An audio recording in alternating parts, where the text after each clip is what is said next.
conversation continues with Erika Jayne and Meghan McCain. Meghan is the co-host of Outnumbered weekdays on Fox News Channel, and she's great on it. You can, of course, watch and vote for Erika on Dancing with the Stars. Behind the bar, it is Jake from Chobani. Hey, Jake. Good to see you. By the way, why are you competing as Erika Jayne and not Erika Girardi? Because Erika Jayne belongs in the ballroom. Yeah. Right. Because she's glitz, glamour, and fun and over the top. So there you go. There you go. Makes sense. Meghan, am I allowed to say who your boyfriend is? I mean, his sister is here with me, and she's a big fan. If she says yes. That sounds like a no. Okay, that does sound like he works in politics as well, and you know him. Yes. You appeared on a show with him. I was on Real Time. I was on Bill Maher with him. So just Google Bill Maher. Oh my God.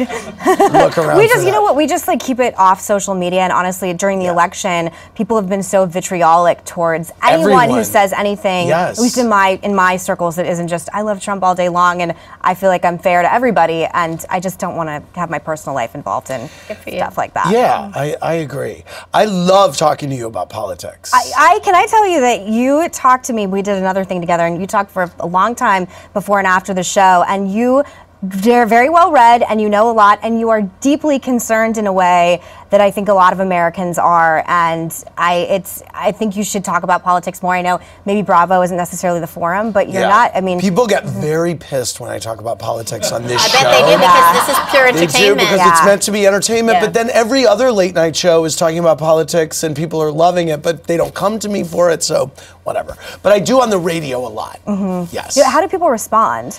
They seem to respond okay because I think that I'm fairly measured about, you know, I mean, I try to be pretty center, as inclusive as I can, knowing where I'm coming from, or at least try to talk to people about why I feel the way that I do and hear from the other side. But you have a fascinating take too, because you're sort of the connoisseur of reality television in modern times, and he's a reality television host, and someone needs to write something or do a special on why Americans relate to reality stars in a way that they don't politicians anymore. True. And I do think it helped him get elected. I do too. Well, he speaks to people in a way that they can relate to. Yeah, I mean, we talked about, we have a thing coming out, but it's fascinating, and I don't want to belittle either side because I understand. I feel like the Jane Goodall to liberals and to conservatives because I understand why he won. I understand why he's popular. I understand what he did that Hillary didn't. And for liberals, I understand why you're upset. So I live in New York City, but I'm a hardcore conservative. So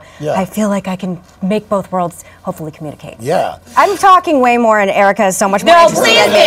So you actually have something important to say. I have nothing to say. Go ahead, keep talking. Let's go back to the phones. Caller, what's your name and from where are you calling? Megan, that's you. Hello. Katie. Hey. Hey, this is Katie from West Virginia. Sorry. Hey, what's your question? I love all three of you. Erika, great job last night. Thank you. But Megan, my two questions are for you. Sure. When is your dad going to run for president again? He is 80. Never. Never. Sorry. Second question.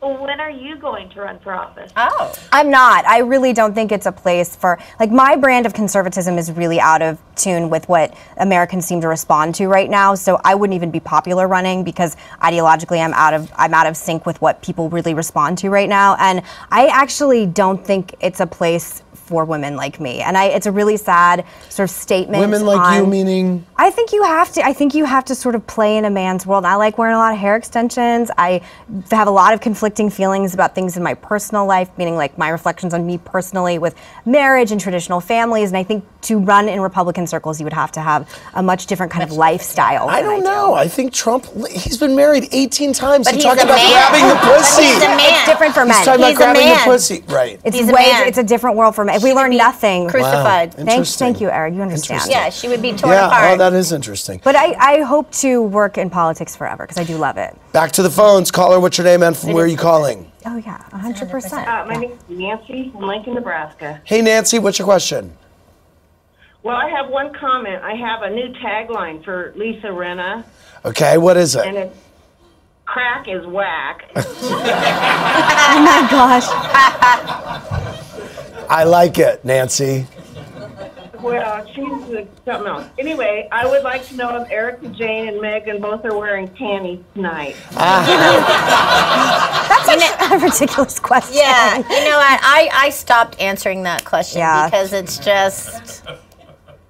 It's a ridiculous question. I don't like that question. Okay. I actually think the whole thing is very, it's the one thing on the show I found it was like very degrading. I don't like when women attack other women for their choices when it comes to clothes or fashion or just being who you are. And I thought the whole thing was really putting women back in a lot of ways. But I think that's interesting. I can get super meta and serious. No, I know, but as a Housewives, but this is an interesting discussion because as a Housewives fan, that is a trope on the show. So does that not...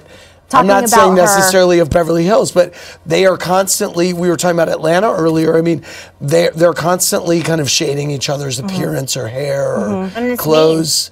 Yeah, but there's also, I mean, you invited me on the show tonight to be with Erica, which is great, and I think there is women who really, I mean, I don't want to get like too serious, but my job is very serious, but there are women on television like Erica where you feel, when you say there's a little bit of Erica Jane in all of you, I work in very serious circles. I have to talk about Syria and the Obamacare repeal every day. Right. The idea that, yeah, of course I want to be like this glamorous woman who can also go on Dancing with the Stars and like be awesome, and I think that reality television and the right kind of women on reality television, there is a place for it. Yeah. I just think there's also mean girls, but I guess that's what makes it entertaining as well. Back to the phones. Caller, what's your name and from where are you calling? Thank you. Thank you. Hi, Andy. My name's Damien. I'm calling from Charlotte, North Carolina. I love you. Love you, Damien. What's your question? My question's for Erica. Congrats first on Dancing with the Stars. I literally called and voted for you all 12 times. Thanks, baby.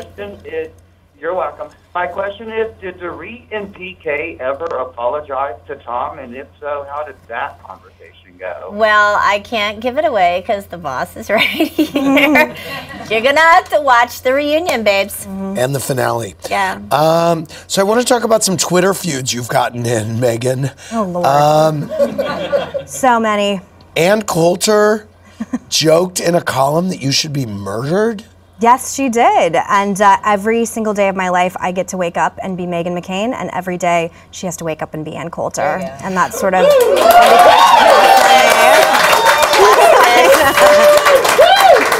Also, the roast of Rob Lowe, where they basically roasted her, is also, if you don't like her, it's pretty good. A day without women. Were you tweeting against that?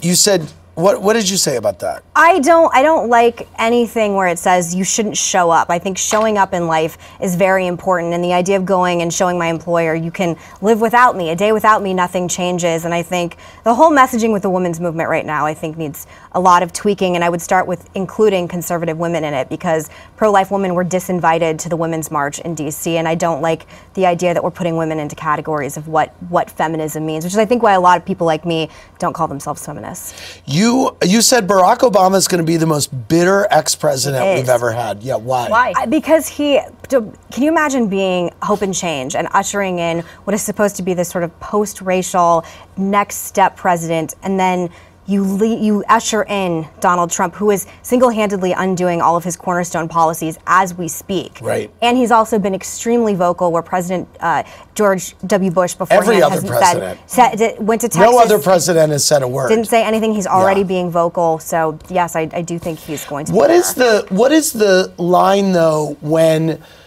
you have the president tweeting out saying, look, Obama wiretapped me.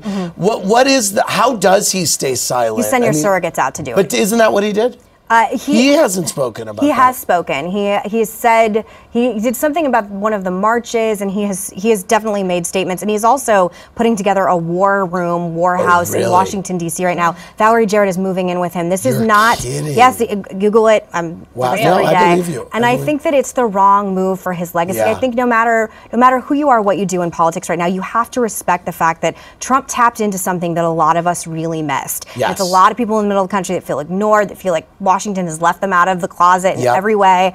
And I think right now you have to give Trump a chance to lead, whether or not you agree with what he's doing or not. And I certainly have my issues right now.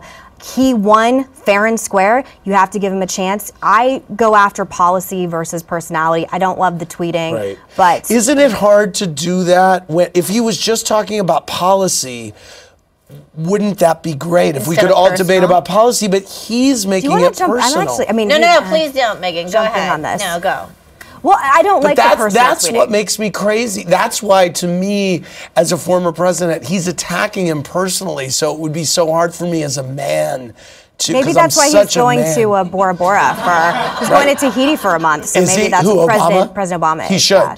I mean, listen, Yeah. I hate the tweeting. Yeah. I hate the tweeting, but I do think it's part of why he got elected, because Yeah. he sort of bypassed the media. Right. But I also think when you have a spokesperson like Sean Spicer, who has become a parody of himself, he literally is Melissa McCarthy, and Melissa McCarthy Right. is Sean Spicer. Right. You don't have, it's true. I mean, come on, But you know. he's in a no-win because he's just trying to keep his job. He isn't a no-win, but I think the Trump campaign, now the presidency, would do very well if they hired some different surrogates and different spokespeople all together, because they're all too famous. Everyone, you know who they are. You know who Kellyanne Conway is. You know how all the people are in this administration, and I think they should really get some. I could give them names of people that could help them. We had the Atlanta Housewives were So screaming. serious. These people just want to have a good time and talk about the housewives. No, it's interesting. No. We had two Atlanta Housewives screaming alternative facts at each other during the you're reunion last week. That's amazing. It was amazing. That is my favorite, by the way. That was my Me favorite too. by far. Me Alternative too. facts. I love it more too. than anything. I will always love alternative facts. Me too. Now I say it all the time. It's amazing.